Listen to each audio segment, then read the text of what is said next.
안녕하세요. 오늘도 사연 살롱을 찾아주셔서 감사합니다.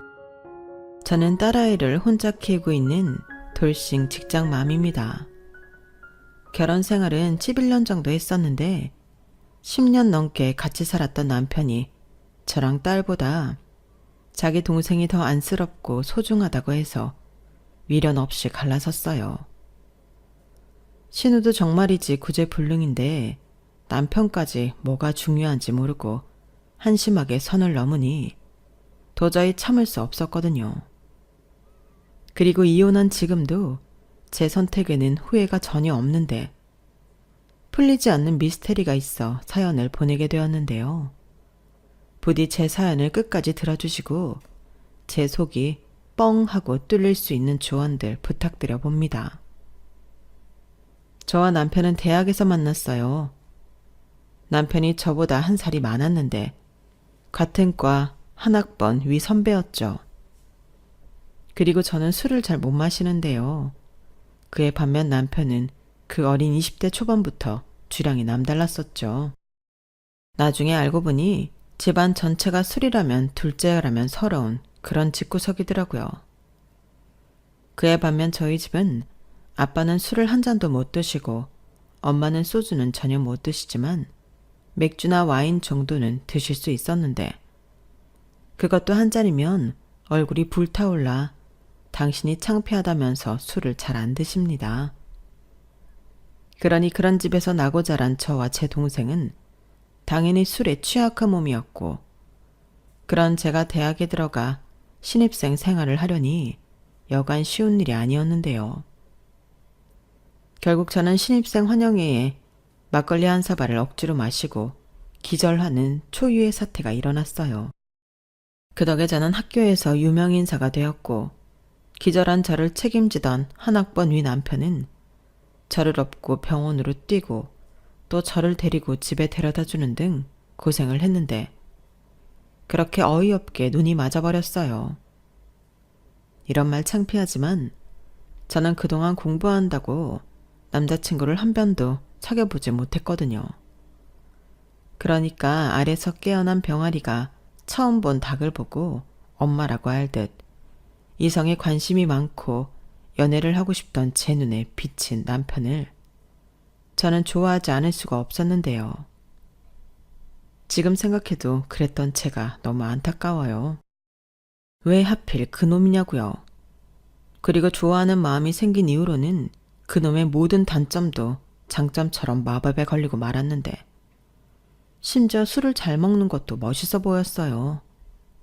하지만 다행히 연애 반년 만에 그런 말도 안 되는 콩깍지는 벗겨졌는데 다른 연인처럼 만나고 헤어지는 걸 반복하며 긴 연애를 이어갔죠. 심지어 저는 남편이 군복무를 마치고 돌아오는 기간에도 남편과 만나고 있었어요. 그리고 제가 먼저 취업에 성공해 회사를 다니기 시작했고 남편 역시 1년 뒤 저랑 다른 회사에 취직해 사회인이 되었는데 그때부터 본격적으로 술과의 전쟁이 시작되었어요. 이 인간이 술만 마시면 연락이 되지 않더라고요. 그 덕에 저 혼자 참 마음고생도 여러 번 했는데 그때 그놈과 끝을 냈어야 했거늘 그러지 못해 그 죗값을 아주 톡톡히 치렀죠. 그때 분명히 그런 생각을 했었거든요. 저런 놈과 결혼하면 저 술 때문에 내가 내 명에 못 살지. 결혼은 절대 아니야. 라고 생각하며 몇 번이고 남편과 헤어질 생각을 했는데 그놈의 정이 뭔지 결국 남편과 헤어지지 못하고 결혼까지 하게 되었어요. 헤어지기로 마음을 먹으면 희한하게 아쉬운 미련 같은 것이 남았거든요.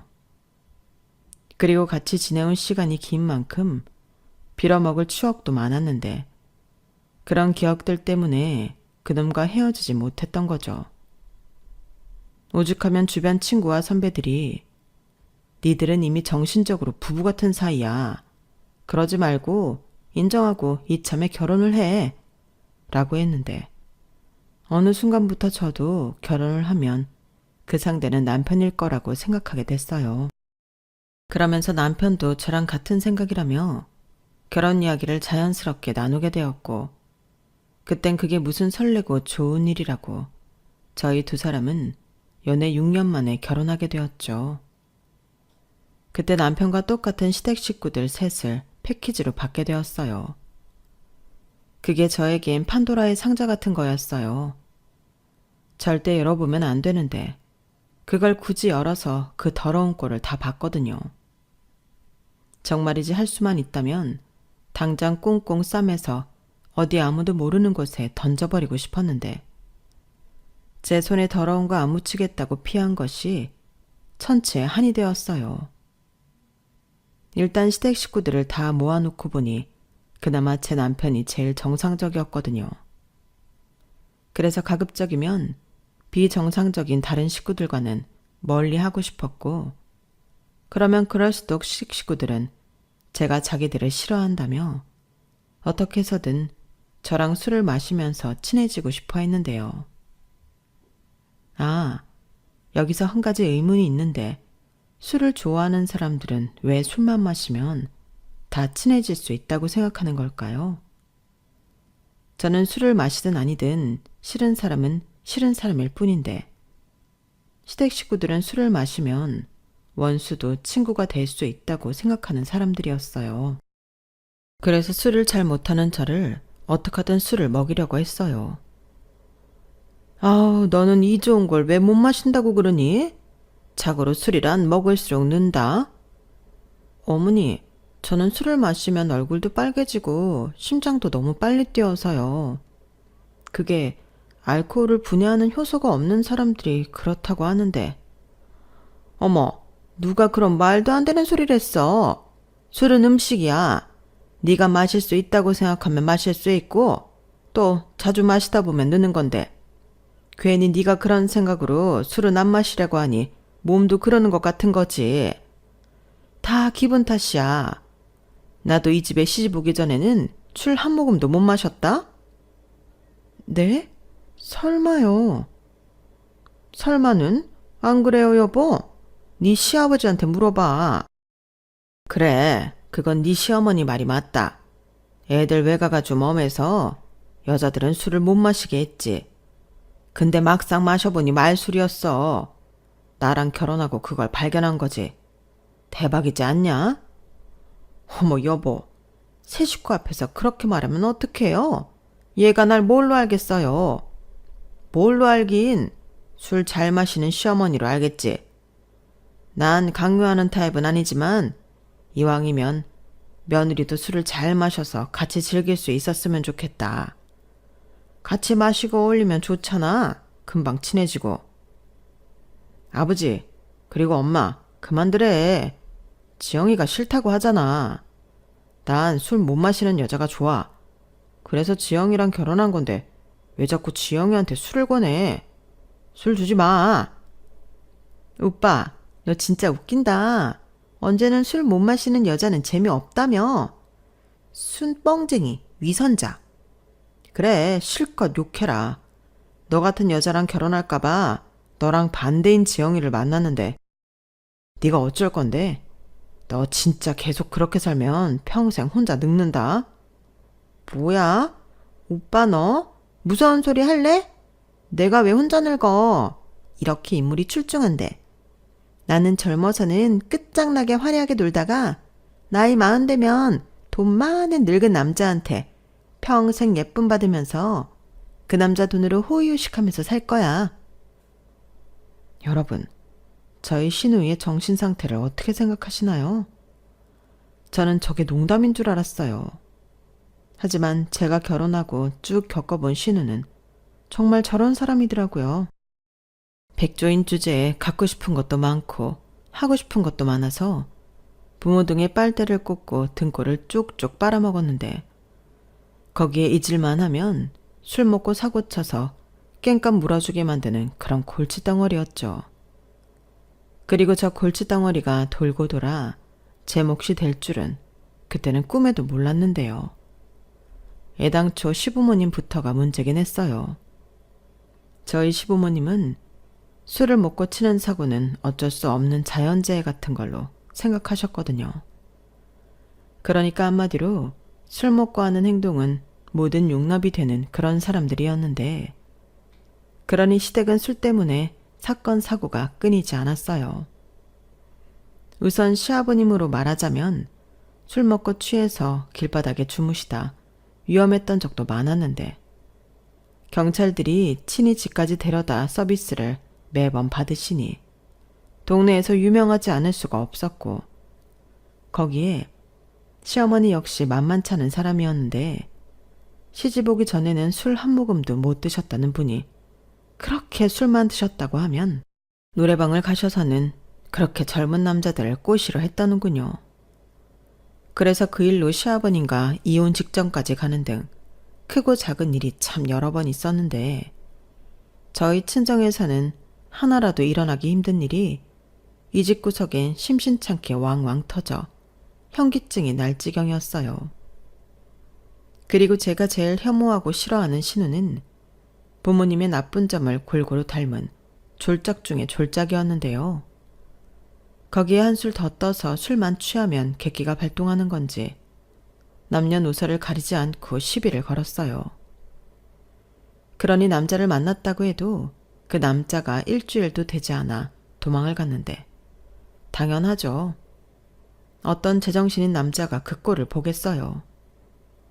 물론 그것까지 사랑해줄 수 있는 찐사랑을 만났다면 다행인데, 애석하게도 신우한테 그런 복은 없었거든요. 그래도 신우가 자기 입으로 떠드는 만큼 생긴 건 참 예쁘장하게 생겼는데, 그래서 얼굴 보고 접근했던 남자들이 꽤 있었어요. 하지만 홀딱 깨는 신우의 주사에 다들 약속이라도 한 듯 기겁을 하며 주랭랑을 쳤는데, 그렇다 보니 신우는 30을 훌쩍 넘기고도 시집은커녕 제대로 된 연애도 하지 못했죠. 거기에 직업도 없는 백조 신세였으니 시부모님, 특히 시어머니의 걱정이 많으셨어요. 그래서 당신의 인맥을 총동원해 어렵사리 신우를 취직시킨 적도 2번 있었다고 들었는데, 그때도 그놈의 술 때문에 제대로 다닌 적이 없다고 하더라고요. 그럼 그 문제의 술을 끊어야 할 텐데, 술을 너무 사랑하는 신우와 술에 관대한 시부모님은 그럴 마음이 없었고, 시어머니는 당신 잘못은 이해하지 못한 채 그저 자기 마음처럼 되지 않는 신우를 애물단지 취급을 하더군요. 오죽하면 시어머니가 저에게 당신의 소원은 통일이 아니고 자기 딸이 시집을 가서 당신 집에서 나가는 거라고 하셨는데, 끝내 그 소원을 이루지는 못하셨어요. 시어머니가 57세 나이로 위암 판정을 받고 5개월 만에 돌아가셨거든요. 그리고 암의 원인 역시 술을 빼놓을 수 없었는데요. 그래서인지 술 좋아하는 다른 가족들이 충격을 많이 받은 듯 했어요. 특히 시아버님이 그러셨는데, 시어머니의 장례가 끝난 날 당신은 술을 끊겠다는 걸 가족들 앞에서 파격적인 선언을 하시더라고요. 하지만 그 선언도 3일을 넘기지 못했는데 당시도 민망하셨는지 서서히 줄여나가겠다고 말을 바꾸셨는데, 솔직히 그건 저에게 별로 중요한 일이 아니라 별 감흥이 없었는데, 문제는 그 이후였어요. 시아버님이 다 큰 딸과 단둘이 사는 게 힘드셨는지 큰아버님이 계신 고향으로 내려가겠다고 하셨는데요. 그럼 자기 손으로 하나도 할 줄 아는 게 없는 신우는 어떻게 하라는 건지 골치가 아팠어요. 그런데 시아버님은 마치 그건 내 문제가 아니라는 듯 5년 후엔 남은 여생은 고향 땅에서 편하게 보내시겠다며 은퇴 준비와 주변 정리를 하겠다고 하셨는데, 펄쩍 뛰기는 신우 역시 마찬가지였죠. 자기는 어떡하냐고 방방 뛰더라고요. 아빠는 어쩐 사람이 그렇게 무책임해? 그런 일이 있으면 나랑 상의를 해야지. 5년 금방인데. 그럼 나는 어디서 살아? 오빠네 가서 살라고? 네? 아가씨, 그건 아니죠. 저희 집이 넓지도 않고 방도 2개뿐인데 어디서 생활하시게요? 누가 거기로 간대요? 말이 그렇다는 거죠. 나도 거기 가기 싫어요. 애 있는 집은 딱 질색이란 말이에요. 소정이 걔는 아무리 조카라서 예쁘게 봐주려고 해도 찡찡거리고 시끄럽고 진짜 별로거든요. 신우는 제 딸이 유난스러워서 싫다며 자기도 우리 집에 오기 싫으니 나대지 말고 가만히 있으라는 듯 저에게 눈까지 흘기며 말했어요. 물론 저도 그 순간에 너무 놀라고 당황스러워서 신우한테 그렇게 말했는데 저런 말까지 들으니 기분이 나쁘더라고요. 그리고 시아버님은 한심하다는 듯 당신 딸을 보더니 내가 아무렴 네 생각도 안 하고 결정했을까봐 그때 가서 돈 2천 해줄 테니까 너도 너 살 집 구해. 그 전이라도 살 길 찾아서 나가면 좋고 그래도 2천만 원은 자립자금으로 줄 테니까 솔직히 전세는 어려워도 월세 보증금은 되잖아. 뭐? 꼴랑 2천만 원? 그럼 매달 월세는 아빠가 내줄 거야? 그야 그건 네가 해결해야지. 언제까지 부모 피 빨아먹고 살 건데. 이봐봐. 내가 그래서 아빠한테 무책임하다고 하는 거야. 낳았으면 끝까지 책임을 져야지. 그러면 적어도 걱정은 하지 않게 전세 정도는 얻어주고 가든가. 전세 같은 소리 하네. 시끄러워. 나 먹고 살 것도 없어. 그때는 나도 백수야.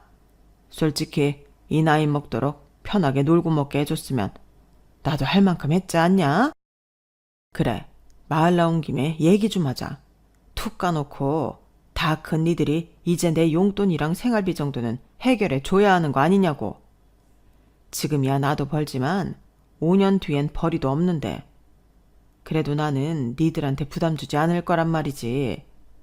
내 집 팔아서 알아서 시골 내려가 살겠다는데 니들 입장에서는 고마운 일이지. 그리고 특히 은진이 너는 양심 좀 가져. 이러다가는 아빠도 네 엄마처럼 내 명대로 못 살고 병나서 죽는 걸 보고 싶어? 아빠는 왜 말을 그렇게 해? 그리고 나 아직 엄마 보내고 심적으로 힘들어. 그런데 나더러 혼자 알아서 살라고? 누가 지금 당장 그러래. 5년 있다가 한다고. 그니까 너도 준비를 해, 이 기집애야. 네 엄마를 생각해서라도 이젠 정신 좀 차리라고. 진짜 너무해. 친아빠 맞아? 오빠 너는 왜 가만히 있어? 무슨 말이라도 해봐. 이러다 진짜 아빠가 집 팔고 시골 가면 어쩌려고 그래? 장가 갔으니 뭐 이젠 관심 없다 이거야? 누가 그렇대? 그리고 너 꼬박꼬박 오빠한테 너라고 할래? 아빠가 이미 저렇게 결정했는데 내가 거기에 대고 뭐라고 해? 이미 다 끝난 얘기야. 아빠도 많이 생각하고 내린 결정이겠지. 들어보니 틀린 말도 없잖아. 5년이면 너도 뭐든 할 수 있어. 불평만 하지 말고 생각을 해. 너도 이렇게 계속 빌붙어 살 순 없잖아. 진짜 나중에 어쩌려고 그래. 그냥 이번이 좋은 계기라고 생각하고 뭐든 해. 계기는 개뿔. 진짜 너무들 하네. 그러니까 내 편은 한 명도 없단 소리지? 몰라. 나 그냥 막 살아버릴 거야. 나중에 후회들 하지 마. 신우는 뭐가 그렇게 불만이고 서운한지 신경질적으로 자리를 박차고 일어났어요. 당시 저희 부부한테는 6살인 딸이 있었는데 신우는 그런 조카가 너무 시끄럽고 귀찮다면서 싫어했거든요. 저희 딸이 그래도 예쁜 고모라고 시댁에 가면 고모랑 놀고 싶어 했는데 그럴 때면 신우는 질색팔색했어요.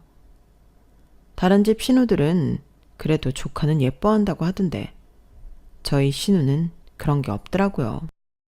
그래서 가뜩이나 마음에도 들지 않는데 저런 신우를 우리 집에 데리고 와야 할까봐 저는 싫었고 신우 역시 우리 집은 오기 싫다고 하는데 처음엔 기분이 나빴지만 나중엔 차라리 잘 됐다 싶더라고요. 이번만큼은 신우이와 제가 마음이 통했으니 우리 같이 사는 일은 없을 거라고 생각했는데 그렇게 시아버님의 귀향 소식을 듣고 집에 온 날 남편이 뭐가 불만인지 얼굴이 퉁퉁 부어 있었어요. 제가 자기 동생한테 했던 말이 거슬렸다고 하더라고요. 당신은 꼭 그렇게 애 서운하게 말을 해야 했어? 내가 뭘? 아빠 얘기 떨어지기가 무섭게 자기가 먼저 은진이한테 그랬잖아. 우리 집이 넓지도 않은데 어딜 와서 사냐고. 지금 당장도 아니고 5년 뒤 일인데 그렇게 그게 발끈할 일이었어? 그게 사실이니까. 아무리 그래도 그렇지. 자기 속마음을 대놓고 그렇게 말하는 게 어딨냐고.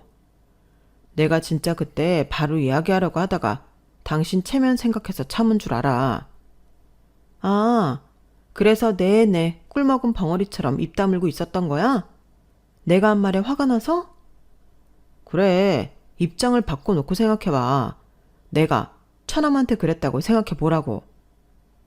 이렇게 말하고 남편은 화가 많이 났다는 듯 제 앞에서 냉장고 문을 열어 소주병을 꺼내 벽나발을 불었어요. 그 모습이 정말 꼴불견처럼 보였는데 그날 이후 삐쳐서 저한테 말 한마디 하지 않더군요. 물론 남편 입장에서 그런 생각을 할 수 있다고 생각해요. 자기 동생인데 서운할 수 있죠. 그래도 저랑 신우의 관계를 생각하면 남편도 제 입장을 헤아려 줄 거라고 생각했는데 그건 아니더라고요. 게다가 가뜩이나 우리 딸을 싫어하는 신우인데 왜 저 혼자만 기분이 나쁜 건지 저는 그것도 서운했는데 그리하여 저는 저대로 남편은 남편대로 골이 나 있었어요. 그렇다고 그런 이유로 이혼한 건 아니었는데 지금 와서 생각해보면 그때가 시작이긴 했네요. 어찌 보면 사건의 복선과도 같은 힌트였는데 제가 남편을 너무 믿었나 봅니다. 오빠라서 그럴 수는 있지만 그래도 결정적인 순간에는 저와 우리 아이 편이라고 생각했거든요. 하지만 남편은 그렇지 않았어요. 결혼 전에는 소 닭 보듯 하던 여동생이었는데 피는 물보다 진하다고 부모 없이 혼자가 될 자기 동생을 꽤나 신경을 썼어요. 저 몰래 용돈도 챙겨주고 먹고 싶다는 것도 따로 만나 사주고 어떤 날은 저 몰래 카드값을 갚아주다 걸렸는데 제가 남편 명의로 붓고 있던 적금을 깼더라고요. 그땐 저도 너무 화가 나서 딸아이 데리고 친정에 가 있었어요. 못 살겠다고 이혼하겠다고 했죠. 그러자 남편은 친정에 와서 그 신용카드가 신우 명의의 카드가 아닌 타인 명의의 카드라 안 갚아줄 수 없었다고 저에게 빌면서 말했는데요. 그때도 정작 사고친 신우는 저에게 미안하다는 말 한마디가 없었어요. 그러다 시아버님이 말씀하신 5년이 지났고 안 팔릴 줄 알았던 집이 팔렸는데요. 저는 그전에 아무 말씀도 없으셔서 생각이 바뀌신 줄 알았어요. 하지만 시아버님의 생각은 바뀌지 않았고 오히려 당신 혼자 귀향 준비도 열심히 해오신 것 같았는데 문제는 신우였어요. 신우는 5년이라는 시간이 있었음에도 아무런 준비도 하지 않고 있었거든요. 그런데 막상 진짜 집이 팔리고 시아버님이 돈 2천만 원을 현금으로 주자 어쩐지 목돈에 신이 난 듯 보였는데 그렇게 시아버님은 아무 미련도 없다는 듯 집한 돈과 당신 퇴직금을 가지고 고향으로 가버리셨어요. 그리고 새 주인의 배려로 신우는 3개월 정도 살던 집에서 지내면서 집을 구할 수 있는 시간이 주어졌는데 그때 남편과 저도 이 집 저 집 보며 신우 집 얻는 것에 신경을 쓰게 되었죠. 그래도 내 집에 오는 게 아니니 저는 최대한 멀리 떨어진 동네에 신우집을 구하고 싶었어요. 하지만 정작 자기 살 곳인데 신우는 아무 생각이 없어 보였고 오히려 목돈 생겼다고 정신이 딴 데 팔려 있었는데 저는 그게 너무 불안했죠. 지 좋아하는 술이나 먹고 다 탕진해버릴 것 같아서 불안했거든요. 그래서 남편한테 말해서 그 돈을 받아 우리가 적당한 월세를 얻어주자고 했는데 신우가 마치 자기 돈을 우리가 뺏어가는 듯 난리를 치더군요. 그러면서 자기 살 집은 자기가 알아서 할 테니 저희더러 신경을 끄라고 했는데 처음부터 끝까지 마음에 드는 구석이라고는 하나도 없는 신우였어요. 그때 남편도 기분이 상했는지 그럼 네가 알아서 하고 나중엔 딴소리 하지 말으라고 으름장을 놨는데 그때는 신우도 뭘 믿고 그러는지 모르지만 눈 하나 깜짝하지 않더군요. 그렇게 시간이 2달 정도 지났어요. 그러자 남편한테 정말 청천벽력 같은 말을 들었는데요. 신우가 그 2천만 원을 홀랑 다 써버렸답니다. 갖고 싶던 명품 가방이라 옷도 사고 친구들이랑 술 마시고 놀다 이번에 만나고 있는 남자친구랑 해외여행도 다녀왔다고 하는데 진짜 어이가 없었어요. 그 돈이 자기 살집 구하라고 준 돈인데 어떻게 그 돈을 다 써버릴 수 있죠? 그리고 이제 1달 뒤면 집을 나와야 하니 발등에 불이 떨어진 건데 그래서 이번에도 지 오빠한테 SOS를 쳤더라고요. 그리고 남편은 제 눈치를 살살 보면서 어쩔 수 없잖아. 다 큰 기집애를 길거리에 혼자 나앉게 할 수도 없고 그냥 돈 벌어서 나갈 때까지 우리 집에 있으라고 하자. 라고 했는데 그때 제 이성의 끈이 뚝 끊어져 버렸어요. 자기는 자기 동생을 그렇게 몰라? 자기 부모가 집 구하라고 준 돈을 까먹은 인간이야. 그런데 우리 집에서 돈을 벌어서 나간다고? 그게 가능한 말이야? 그럼 어쩌냐, 상황이 이런데. 너는 내 동생이 어떻게 되든 모른 척하고 싶은 거지? 아니, 어떻게 사람이 그래? 아무리 내 동생이 싫어도 그렇지. 이건 인간적인 도리잖아. 도리? 그럼 집 구할 보증금으로 명품 사고 자기 유흥부료 다 날린 당신 동생은 괜찮고 내가 이상해? 그 명품 뭔지 모르겠지만 그거 되팔라 그래. 그럼 몇 달은 고시원 생활은 할 수 있겠지. 언제까지 저렇게 다 받아주고 살 건데? 우리가 자기 동생 때문에 피해를 봐야 정신 차릴 거야? 만나는 남자도 있다며. 그 남자한테 말해보라고 해. 너 말 그렇게 함부로 할래? 그 남자를 어떻게 믿고 그래? 그리고 피해를 보긴 뭘 봐? 나는 나랑 같이 사는 여자가 이렇게 매몰찰 줄은 정말 몰랐다. 정 떨어져. 뭐? 정이 떨어져? 말 가려서 해. 아무리 부부살이라도 할 말 못할 말 있는 거야. 그리고 당신 말대로 아가씨를 데리고 있다 치자. 그럼 아가씨는 방도 없는데 어디서 지내라고 할 건데? 거실에서? 무슨 거실이야. 소정이 우리가 데리고 있고 소정이 방 줘야지. 뭐? 소정이 이제 11살이야. 지금 자기 방이라고 쓰던 방을 고모한테 주고 엄마 아빠랑 지내라고? 그걸 애가 받아들일 것 같아? 받아들일 게 뭐가 있어. 어른이 그러라고 하면 그러는 거지. 그게 싫으면 지 고모랑 같이 방을 쓰던가. 우리가 은진이랑 방을 쓸 순 없잖아. 진짜 웃긴다. 왜? 내가 소정이랑 방 쓸 테니까 남매끼리 사이좋게 쓰지. 됐다. 나는 절대 아가씨랑 같이 못 사니까 그런 줄 알아. 이게 방만 준다고 끝인 줄 알아? 내가 아가씨 밥이며 빨래며 다 해줘야 하는 거야. 난 절대 그렇게는 못 살아. 또 시작이다. 아직 일어나지도 않은 일 가지고 내 동생 비난하지 마. 내 동생도 그 정도는 염치가 있는 애야. 저는 남편의 말에 콧방귀를 꼈어요.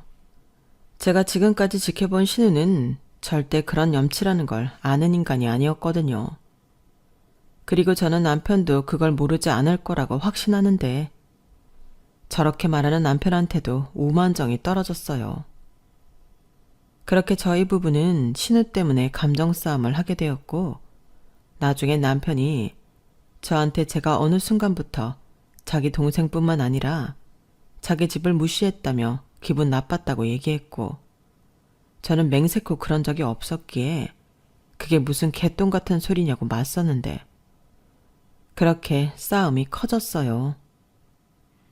솔직히 아이가 다 듣고 있는데 남편과 이렇게 싸우는 게 신경이 많이 쓰였지만 그때는 저도 감정 조절을 잘 하지 못해서 제어가 되지 않았죠. 그리고 예전 같으면 먼저 합리적으로 화해하고 조율하자고 하던 남편은 그때는 달랐는데요. 자기는 잘못이 없고 제가 자기 동생을 싫어해서 이기적으로 군다며 맹비난을 하기 시작했어요.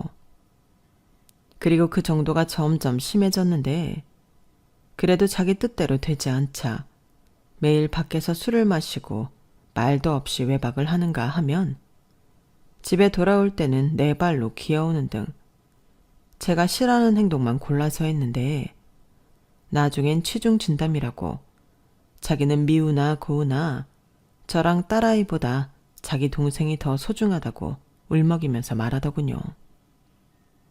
그 모습을 보고 기가 막혔어요. 그리고 어찌나 꼴보기 싫은지 내가 저런 남자를 사랑해서 결혼하고 또 아이까지 낳고 10년 넘게 살았다는 게 수치스러웠어요. 그냥 그 순간에 속고 살았다는 생각밖에는 들지 않더라고요. 게다가 자기 처자식보다 동생이 더 소중하다는 말이 자기 자식 낳고 키우고 있는 와이프한테 할 소리입니까? 물론 속으로는 그렇게 생각할 수도 있겠죠. 하나밖에 없는 동생이니까요. 하지만 자식보다 자기 동생이 더 중요하다는 그렇게 대놓고 말하는 남편에게 저는 실망했고 그 말에 상처 입은 저는 아이를 데리고 친정으로 들어갔는데요. 며칠이 지나도 남편은 빌러오르지 않았어요. 빈다고 용서할 생각도 없었지만 남편이 사과도 하지 않는다는 것이 저에겐 점점 더 큰 상처로 다가오더라고요. 10년이면 강산도 변할 만큼 오랜 시간인데 그런 긴 시간을 한 입을 덮고 우리 집 가장이라고 생각하던 남자가 우릴 그 정도밖에 생각하지 않았다는 게 용납되지 않았어요. 그럼 우리 사이에 태어난 딸아이는 뭐가 되냐고요. 그래서 저는 이혼하기로 결심을 했고 친정 부모님에게 말씀을 드렸는데 처음엔 신우 때문에 그런 거면 다시 생각해 보라시며 당신들 노후 자금이라도 보증금으로 빌려주시겠다고 하는데 왜 저희 부모님이 문제의 신우 때문에 노후 자금까지 손을 대야 하는 건지 화가 났어요. 그리고 이런 과정에서 저희 딸은 엄마, 그냥 아빠랑 이혼해. 나는 아빠가 매일 술 마시고 소리 지르는 것도 싫고 엄마가 이렇게 힘든 것도 싫어. 고모랑 같이 살면 엄마 더 힘들잖아. 나 아빠 안 보고 살아도 돼. 라고 하는데 고맙다기보다 미안했어요. 아직 어린 나이인데 저런 생각을 하게 했다니 부모로서 너무 미안하더라고요. 그리고 아이 교육이나 환경을 생각해서라도 이 문제는 빨리 끝내는 게 맞다고 생각했는데요. 제가 남편한테 이혼 통보를 하자 남편은 처음에 자기가 왜 이혼하냐고 큰 소리를 내더니 이윽고 그러자고 하더군요. 그래, 나도 너 같은 매몰찬 여자랑은 더는 살기 싫다. 아주 걸핏하면 친정 가는데 나는 뭐 그럴 때마다 빌려갈 줄 알았어? 그러니까 나를 무시하고 내 가족을 무시했지. 야, 됐다. 이혼해. 근데 이혼 사연은 없어. 내가 뭐 바람을 피웠냐 도박을 했냐? 그러니까 위자료는 꿈도 꾸지 말고 우리 사는 집 팔아서 반 나누자. 차라리 잘 됐어. 그 돈으로 은진이랑 둘이 살 집 구하면 되겠다. 어차피 지금 너 나가고 소정이 들어와 살고 있거든요. 뭐? 아직 이혼도 안 했는데 아가씨가 들어와 산다고? 아, 그래서 더 버텼구나. 자기 동생 데리고 왔으니까 버티다 내가 들어오면 그땐 어쩔 수 없이 살자고. 그래, 말했잖아. 어쩔 수 없다고. 그럼 오갈 데 없는 애를 버려? 나는 아무리 그래도 내 동생 그렇게는 못 둬. 아이고, 남매가 이렇게 우애가 좋은지 그동안 몰랐네. 그래, 알았어. 대신 소정이는 우리 아이니까 아빠라서 책임은 져. 매달 양육비는 보내라고. 내가 왜 그 소리 안 하나 했다. 그래, 매달 50만 원 보내면 되지. 나만 부모 노릇하는 거 아니잖아. 엄마도 양육비를 부담해야지. 그럼 이렇게 쭉 내면 되는 거지? 남편은 마치 홀가분하다는 듯 그렇게 말했어요. 그리고 집을 내놨는데 워낙에 9억이고 작은 평수 빌라라 높은 가격으로 팔지 못했지만 그래도 대출 없이 산 거라 각각 6천만 원 정도는 나눴어요. 금액으로 보면 그리 큰 금액은 아니었지만 돈을 떠나서 저는 자신 있었거든요. 제가 돈을 안 버는 것도 아니고 제가 벌어 딸아이 정도는 얼마든지 키울 수 있다고 생각했는데 저는 진작부터 큰 집으로 이사를 가고 싶어 모으고 있던 돈이 있었거든요. 그리고 남편은 워낙 술 좋아하고 카드도 쉽게 써서 어지간하면 남편 앞으로 집 말고는 아무것도 해놓은 것이 없었는데, 그래서 실질적인 돈은 제가 더 많았죠. 하지만 그건 남편은 모르고 있었어요. 그래서 저야말로 홀가분해져서 제가 가진 돈을 보태 대출을 끼고 20평대 소형 아파트를 구입했는데 딸애가 좋아했어요. 먼저 살던 곳보다 동네도 좋고 집도 좋다며 신나했는데 다행이라고 생각했죠. 거기에 친정 부모님이 이혼한 딸 걱정이 많으셔서 이것저것 도움을 많이 주셨는데, 제가 결혼할 때 집이 많이 힘들어서 도움을 거의 주지 못하셨거든요. 그래서 그걸 늘 미안하게 생각하셨는지 뭐든 도와주겠노라 하시며 가구며 가전이며 냉장고 속까지 꽉꽉 채워주셨는데, 무엇보다 친정 엄마가 저랑 제 딸에게 신경을 많이 써주셨어요. 손이 많이 가는 그런 나이는 아니지만 그래도 제가 직장 생활을 하니 제가 마음 편하게 일할 수 있게 배려를 많이 해주셨죠. 그리고 남편 역시 그래도 성실하게 매달 양육비를 보내왔는데 그 이상은 관심도 없었어요. 내가 어떻게 살든 그쪽이 어떻게 살든 전혀 궁금하지 않았는데, 그러던 중 잘 들어오던 양육비가 밀리기 시작하더군요. 진짜 연락하기 싫었는데 5개월이 넘어가니 이 인간이 양육비를 안 주려고 무슨 수작을 부리나 싶어 연락을 했어요. 그러자 남편은 자기 동생 때문에 빚더미에 올랐다며 양육비는커녕 자기까지 길거리에 나앉게 되었다고 했는데 기가 막혔어요. 글쎄 자기 오빠 신용카드와 신분증, 거기에 도장까지 훔쳐 오빠를 상거지로 만들었는데 결국 그 빚 갚느라 저랑 나눴던 돈도 다 써버렸다고 하더라고요. 그래서 자기는 고시원에서 지내고 있고 아직도 다 갚지 못한 돈 때문에 아이 양육비를 보내지 못했다며 이제 와서 미안하다고 하는데 진짜 황당했어요. 심지어 문제를 일으킨 신우는 오빠 볼 면목이 없다면서 편지 한 통 남기고 도망갔다는데, 면목이 없는 게 아니라 더는 뽑아먹을 게 없다는 표현이 맞을 거예요. 그래도 그렇지 자기가 싼 똥은 어쩌라고. 그렇게 자기만 홀랑 날라버리는 건지. 남편이 불쌍했죠. 하지만 저는 예전부터 신우라면 충분히 그럴 수 있는 인간이라고 생각했어요. 하지만 자기 동생을 믿었던 남편은 꽤나 큰 충격을 받은 듯 했고, 제가 먼저 연락한 것이 반가웠는지 계속 만나자고 보챘는데 저는 양육비 필요 없다고 했네요. 괜히 이렇게 다시 남편과 엮이느니 그깟 양육비 안 받겠다 싶었죠. 사실 남편과 헤어지고 전엔 이래저래 좋은 소식이 많았거든요. 승진해서 연봉도 올랐고 대출이 있는 집이지만 집값도 계속 올라 한 5년 정도 살고 난 뒤에는 30평대 아파트도 노려볼 생각인데, 우리나라가 좋은 게 한부모 가족 지원이나 혜택도 꽤 많더라고요. 그래서 이젠 진짜로 남편 같은 건 필요 없게 되었는데, 그런 남편은 제가 몹시도 필요해 보이더군요. 우선은 술 좋아하는 그 인간이 돈 관리를 못한다는 것도 문제였을 거예요. 그전에는 그래도 시어머님이 관리하셔서 모으진 못해도 구멍날 일은 없었는데, 저랑 헤어지고 돈 관리를 허술하게 했으니 자기 동생한테 그렇게 털려버린 거죠. 솔직히 안 봐도 비디오였어요. 그렇다고 아직 연금 생활도 못하시는 시아버님에게 손을 내밀 수도 없을 테니 그냥 자기가 벌어서 동생이 싼 똥을 치울 수밖에 없을 텐데, 이제 와서 그걸 같이 할 마음이 제가 있겠어요? 그래서 냉큼 양육비 안 줘도 되니 화이팅 하라고 했습니다. 처자식보다 중요한 동생이 친 사고이니 오빠가 기꺼이 해결해야 하잖아요. 대신 나는 딸아이 잘 키워서 보란듯이 잘 살겠다고 했는데 남편이 아무 말도 하지 못했어요.